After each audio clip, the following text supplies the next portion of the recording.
Hello and welcome to On the Road and Hampton Roads.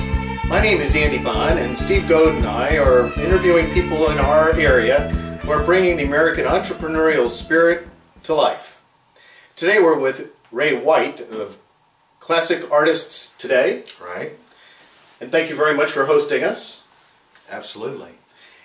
And Ray's going to tell us about how he got into the business and what the business is. Ray, so what is Classic Artists Today and how did you get into it, please?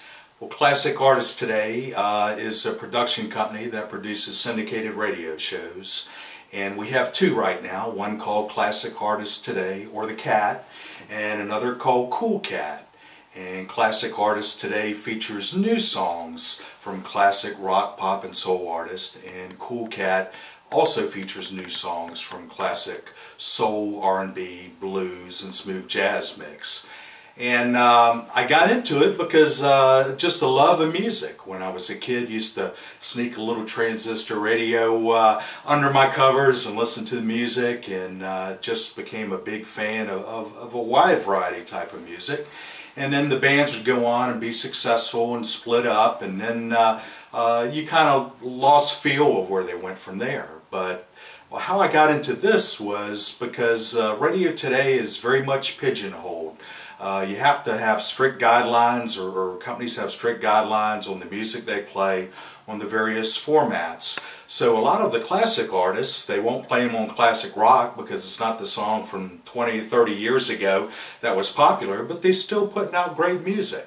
So I researched for about a year and a half and found out a lot of these guys were putting out new music. So from there, I thought it'd be a great idea to go ahead and put together some syndicated radio shows with no experience in that particular industry. And but it was just a passion. It was a dream to get this music out in front of folks again so they could reconnect, especially with baby boomer type folks that had spent time and soccer every weekend with their kids and maybe got away from some of the things they enjoyed doing in their youth, that now they can reconnect.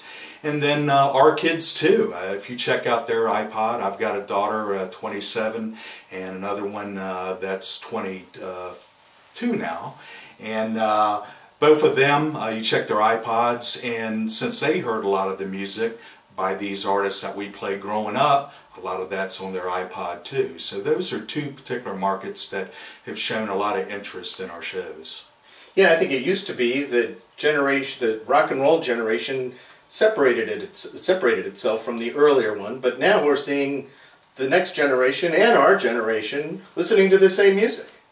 Well, absolutely, and I think again because the folks of our age and of our era going to the shows and taking their kids with them got exposed to the music along with the radio, listened to the classic artist stations and all. So I think there is a connect, and good music is good music, and that's the thing about it. Today, music to me is kind of off the wall, the hip-hop and all that, electronic sounds music, and they're not really playing real instruments, and that's becoming kind of a lost art. And I think kids and folks our age see that having the skill and ability to play a mandolin or electric guitar or keyboards without just turning knobs, making sounds, or taking little snippets of previously recorded sounds and putting it into it, that's really not music. Yes, there's an art to it, a science to it, but it's really not music in the true sense of the word. So let me understand the niche then. There are artists that we hear on classic rock stations regularly, but your niche is that you play those artists' newer music. Is that right? That's right. We play music from the new CDs that they're putting out, but to keep the audience engaged, we also, every fourth song is a classic song. For instance, we'll play Kenny Loggins' new song, and then after that finishes up, we'll play old classic from Loggins and Messina, or for him solo, and that keeps folks plugged in. We also interview the artist. Over the 5 years since we've been aired by radio stations, we've interviewed over 100 artists, and they get an opportunity. We don't so much focus on what they did back in Woodstock days or whatever, but we focus on their new music now. What are they doing now? Are they in the studio? Did they just release a CD? Where are they going out on tour? Talk about the tour. A lot of the audiences, they say, are younger because it's a new generation of folks coming up that are listening to their music. So we have special features on there too. We have a segment called Cat on Cat, where we get a classic rock artist that talks about a new CD from another classic artist. And they enjoy doing that type of program too. And then of course a lot of the guys are getting up and the gals are getting up in their age and passing on, like Whitney Houston, unfortunately. And we've got a guy that works with us out of Canada that does a great One to Remember tribute that kind of gives a biographical background of that singer along with some music too. People love that aspect of the show also. So you told us that you did this because you have this passion for the music, but that you didn't have the background. So without the background, how did you get going? Well, I certainly had the background in the music and knowing the musicians and knowing the music they put out. I meant in the industry. Sure. But from an industry and technology standpoint, I really started out not knowing anything on it. So through colleagues of mine, I've met some folks. Greg Sampson, who is a DJ, and unfortunately he's passed away about a year ago, with Elizabeth City State University, and he was the program director there. And he spent time with me showing me the technical aspects of it, how to mix together a program that it sounds professional quality. Then there was folks like John McClung, who was our first affiliate that carried our show, in WRW radio station, a small station in Williamsburg, Virginia. And he gave me kind of a background on the business aspect of it. And then Scott Clark, who is a radio and TV engineer out in Oklahoma. And they were one of our first radio affiliates too, and they all really loved what we were doing and were gracious enough to spend time and give me input so I could learn that aspect and be able to do what I can do today. So those were your mentors, and so you picked it up and were able to do it. How did you find distributing your effort here, though? How did you do that? How did you get it out to radio stations? Well, I've been in the economic development field as my day job for 16 years. And I started this business, this is a part-time business on nights and weekends. So obviously it was tough to talk to radio stations during the daytime, during the business hours to get it. So basically through email, I would send them an email. I would send them a little snippet MP3 of several minutes of the show and say, if you're looking to fill out your schedule and our shows fill a void, we'd certainly love to talk to you. So that's how we started building up the affiliates that we have today. And on Classic Artists today, we're on about 35 times a week right now.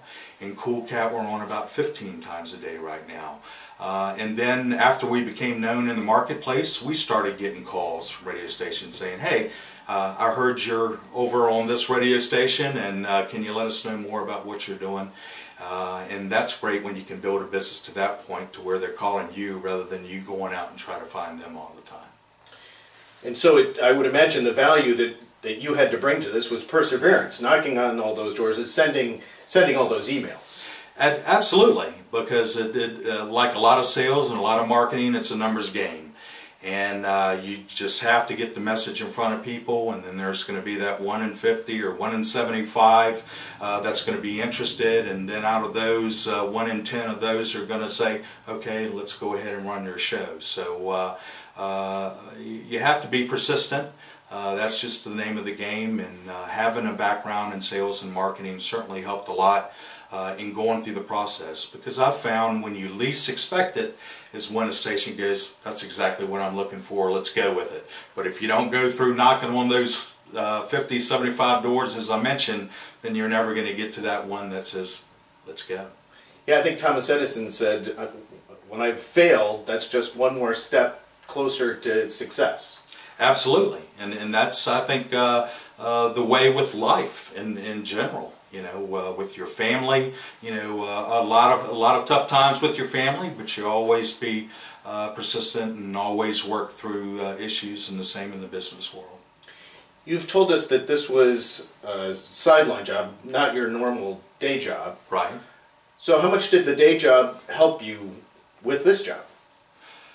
Well, it helped me in as far as marketing skills. I dealt with a lot of executives of companies, CEOs, and plant managers. So having the experience to deal with folks at that level,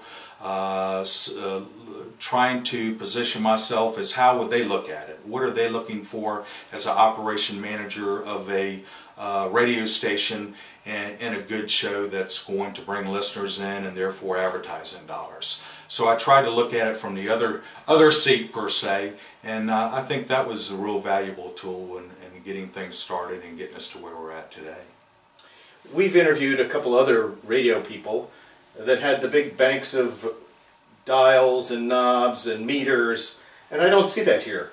So are you able to do it because of technology now from where you are here in this office? Absolutely.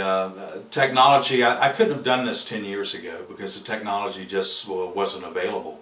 But then as I researched and my mentors told me more and more about the industry and gave me insights, figured out that we could do it with a laptop computer, a mixing board, microphone, and the appropriate software. And we'll stack it up against anybody in the country as far as the quality that we put out on our show. And it's just unbelievable what technology does and utilizing what's out there today on a successful business. And I certainly couldn't do it without the evolution of that particular technology. Well, thank you very much. Where can we learn more about CAT and Coool Cat?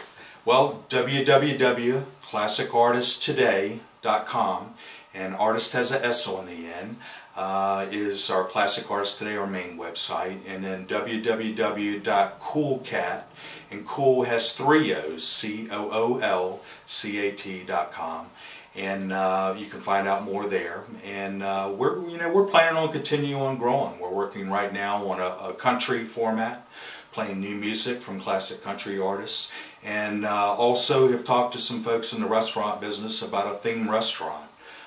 Meeting a lot of these musicians. Like I said, I've interviewed over 100, from members of Leonard Skinner, members of Styx, Michael McDonald and the Doobie Brothers, interviewed a bunch of those guys. And said, how would you like to play in a venue and showcase your new songs, and then afterwards connect with your fans? That would be a special, like a VIP section up front, and kind of sit down and have a couple minutes with each one of them to kind of reconnect with your fans.